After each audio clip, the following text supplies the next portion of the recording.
This is part 2 of the snowplough video, showing a bit more of the construction and the mess I was creating, trying to hollow out this rather solid block of snowplough. Here's a motley collection of locomotives. If the space, before I get to a notional time limit on the video, you will see me testing it in the rain.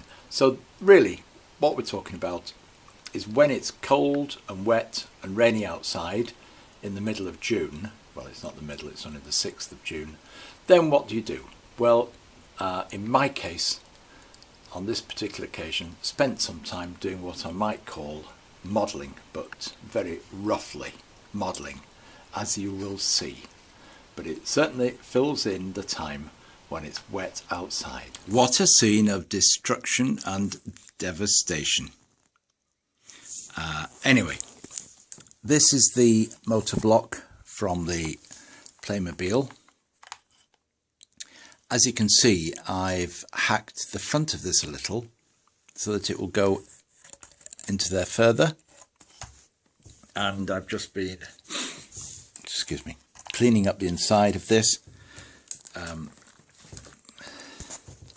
with various driller's mill. Milling bits aren't very well, countersink bit worked a little bit, so that goes over there. And so what we get is a situation where I think we can get it down to nearly rail height as far as the snowplough is concerned, and going over the first pair of wheels in terms of the distance it goes over.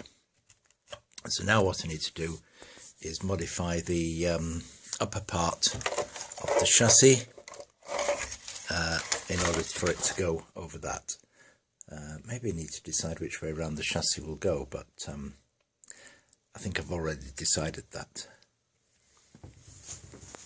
Now we have the front half of the Palymobil chassis sawn off.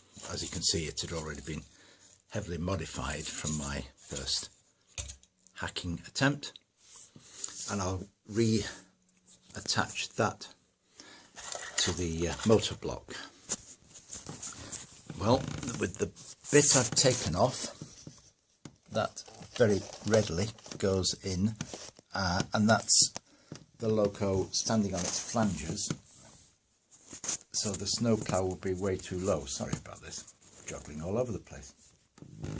So in fact there's room for this plough to go back further, so possibly I could take a bit more of the footplate off that chassis and move it back a bit further.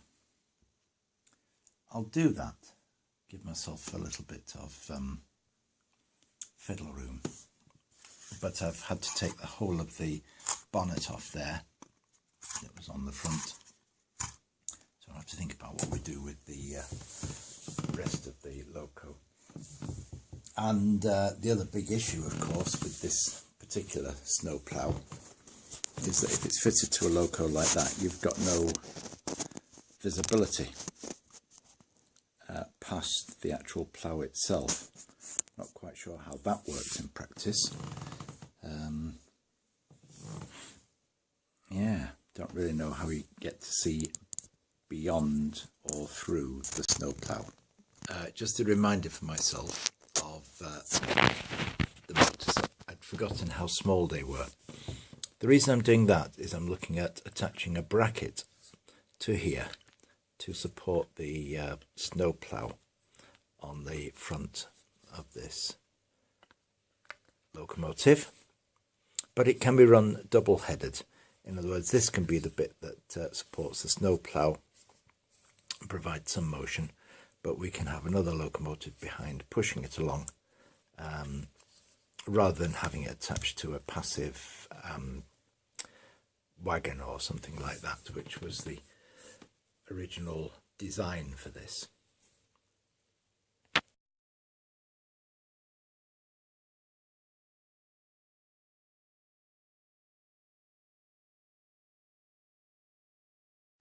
Well, this is one weird machine. It's a self-propelled snow plough of sorts. I don't think the plough is that well attached.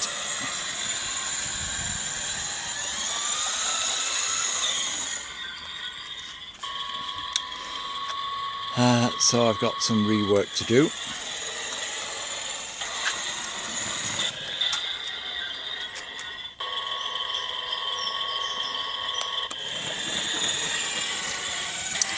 And the awkward thing is, I need to apply heat to soften up some hot melt glue I've put, turn that off, inside it. But that is my weird vehicle.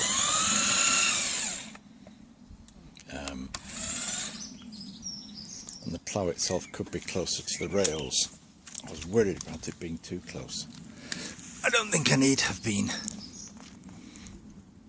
It's not going to be too close, is it? So I've got to undo a screw from a bracket there, take it off, it's been a bit windy and rainy here, chisel out the hot melt glue that I put in. Let's just turn the power off. I'll show you what I mean. I can pick it up by the plough because that's the heaviest single bit, and you can see some hot melt glue in there. Where's the light? Just to stabilise it on the front. Oh well, I should have tested it before putting the hot melt glue in. We live and learn, don't we? But that's it. Not sure what to make of it.